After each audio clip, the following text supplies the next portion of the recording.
Hai, kali ini aku mau bahas tentang melahirkan sesar. Jadi buat kamu yang mau melahirkan dan memutuskan melahirkan secara sesar, kali ini aku mau bagiin cerita aku tentang persiapan, proses sesar, dan semua biaya yang harus kamu siapin. Jadi kita langsung mulai aja videonya.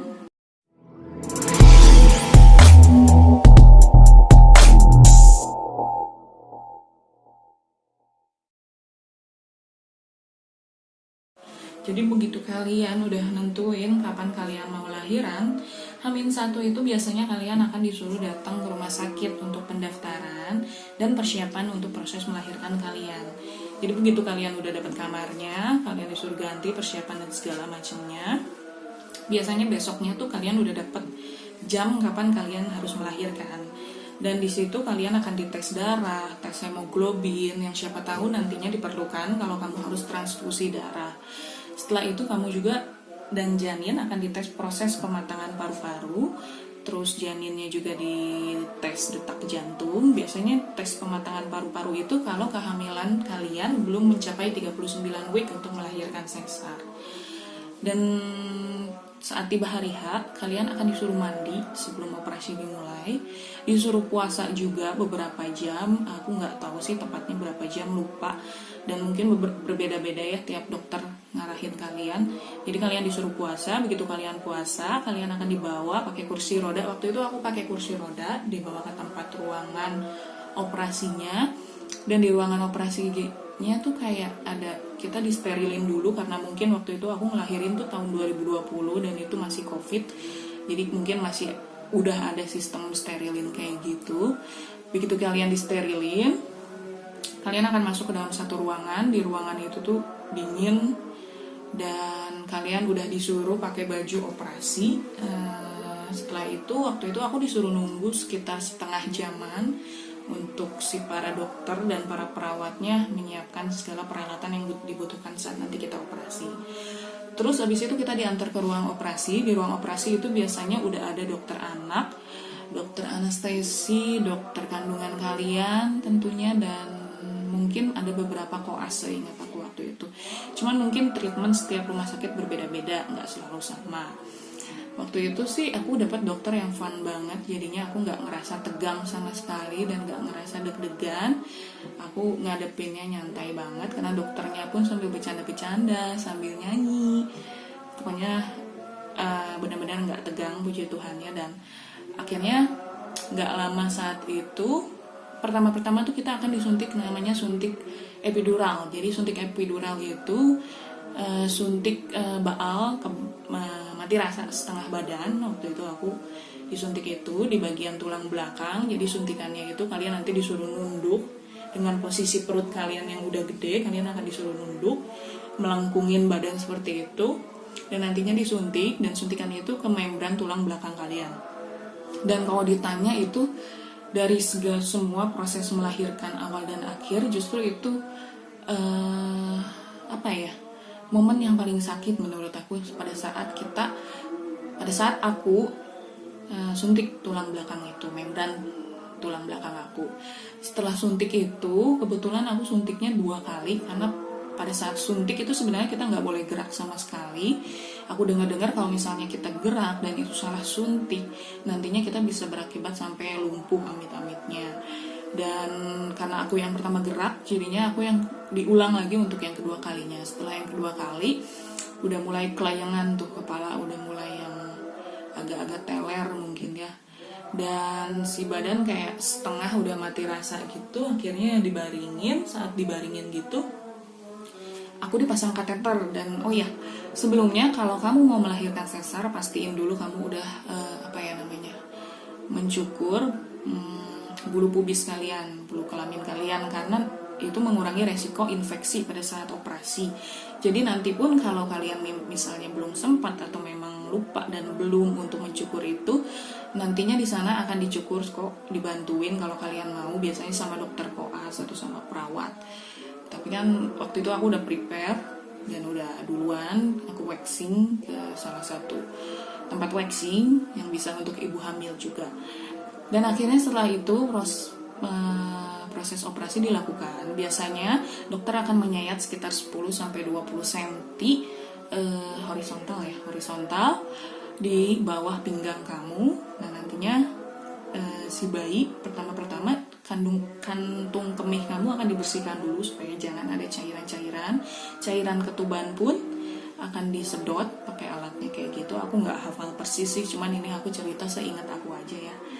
Terus kemudian bayi akan ditarik.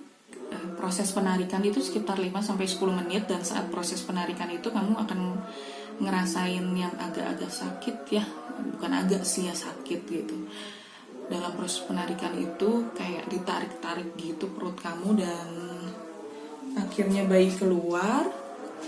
Terus dokter juga kayaknya nyuntikin something yang bisa ngeberhentiin pendarahan kamu setelah proses bayi keluar. Dan kalau misalnya nggak ada masalah apapun, kamu akan diliatin bayi kamu saat keluar. Nah kalau misalnya ada masalah, kayak waktu itu aku ada masalah di pernapasan anak aku, jadinya dia perawat langsung nganter anak aku untuk dicek sama dokter anak yang udah standby di situ.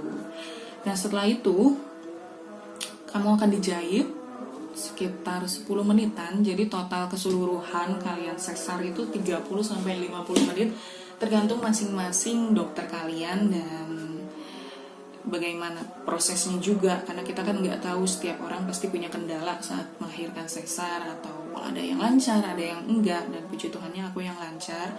Cuman untuk anak ada proses pengecekan di bagian pernapasannya.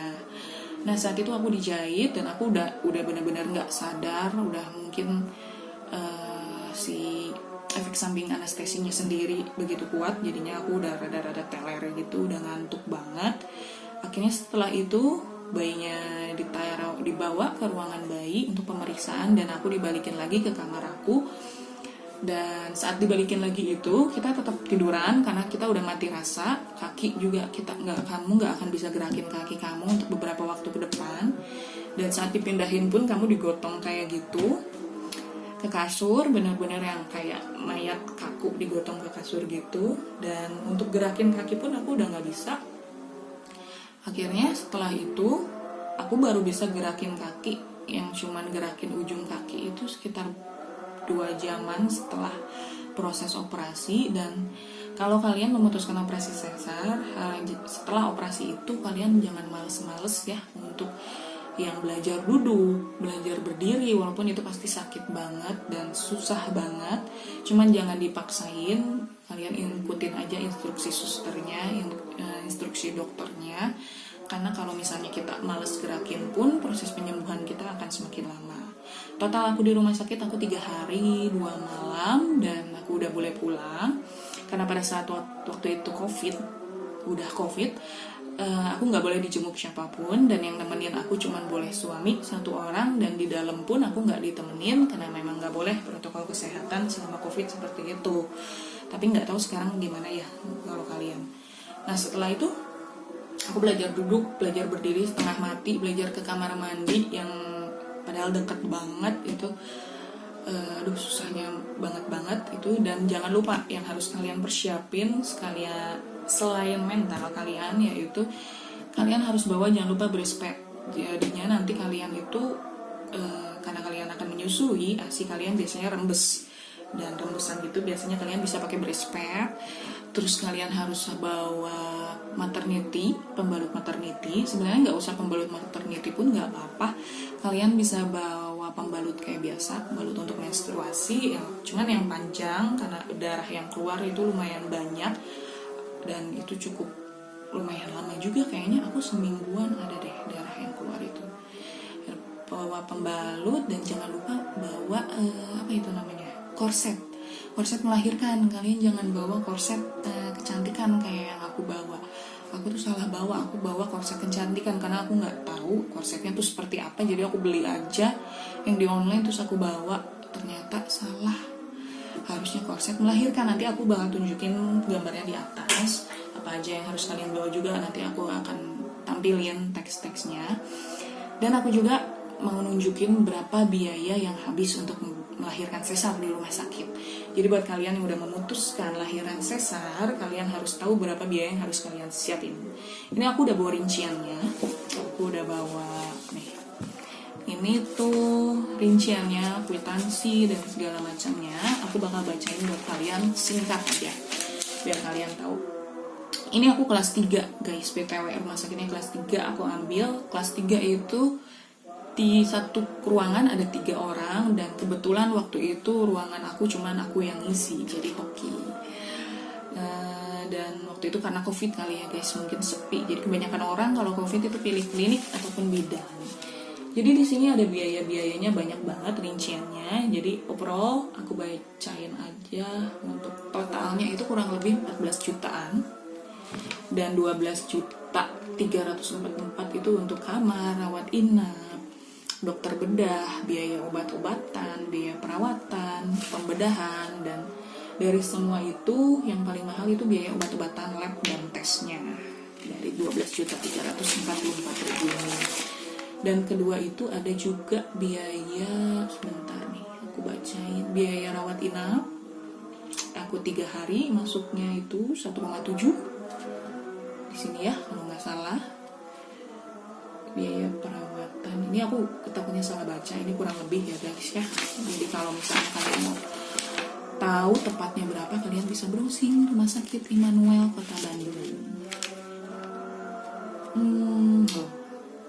Kurang lebih sekitar 14 juta guys. Jadi kalian harus persiapkan 14 juta. Di sini ada tambahan juga, tambahan foto bayi, baby fotografi. Kalau di aku itu aku pilih baby fotografi harga 150.000. Jadi 14 juta itu udah termasuk biaya fotografi, biaya ada tetes mata bayi dan segala macamnya. Jadi selain mental yang harus kalian siapin, kalian juga harus rajin browsing apa aja persiapan untuk melahirkan sesar dan bagaimana pemulihannya. Oh ya, FYI, pemulihan aku tuh termasuk yang cepat, puji Tuhannya, karena aku memang gak manjain diri aku untuk rebah-rebahan. Jadi aku tetap gerakin diri aku sebisa mungkin, karena aku sama suami cuma ngurus berdua, kita gak dibantu siapapun, dan memang kita gak mau repotin orang tua, gak pakai neni juga. Jadinya aku mau gak mau harus banyak gerak. Aku nyuci sendiri waktu itu. Dan 3 hari begitu pulang, 3 hari keluar dari rumah sakit, aku gendong bayi aku sendiri, jalan dari dalam rumah sakit sampai keluar, gak pakai bantuan kursi roda atau apapun. Walaupun masih yang sakit cenat-cenut itu, tapi aku coba belajar paksain buat aku gak manja juga dan cepat pemulihannya, karena aku pengen cepat ngerawat anak aku. Jadi buat kalian yang mau melahirkan secara sesar, jangan lupa persiapkan mental kalian, bawa apapun yang kalian harus bawa nanti di rumah sakit, bawa juga uang buat bayarnya, dan jangan lupa berdoa. Jangan lupa juga, oh ya, katanya untuk penyembuhan itu kalian tuh bawa multivitamin yang dari ikan gabus itu bagus untuk pemulihan operasi sesar. Dan gak usah banyak dengerin omongan orang, karena zaman sekarang tuh banyak banget yang ngomong kalau ibu yang melahirkan sesar itu bukan ibu yang sejati ya, belum jadi ibu yang sejati. Aku juga pernah dapet omongan yang kayak gitu. Rasanya kalian gak usah denger lah, bodo amat sama omongan yang kayak gitu. Kalian pasti, semua ibu menginginkan yang terbaik buat anaknya. Jadinya mau cara apapun itu pasti yang terbaik buat anaknya. Yang penting anak dan ibu sehat. Segitu aja video dari aku. Kalau misalnya kalian ada ide video apa lagi yang harus aku buat, kalian bisa tulis di komen, atau misalnya ada saran, kritik, apapun kalian bisa tulis di komen. Jangan lupa subscribe, jangan lupa like, komen, karena subscribe gratis. Bye bye.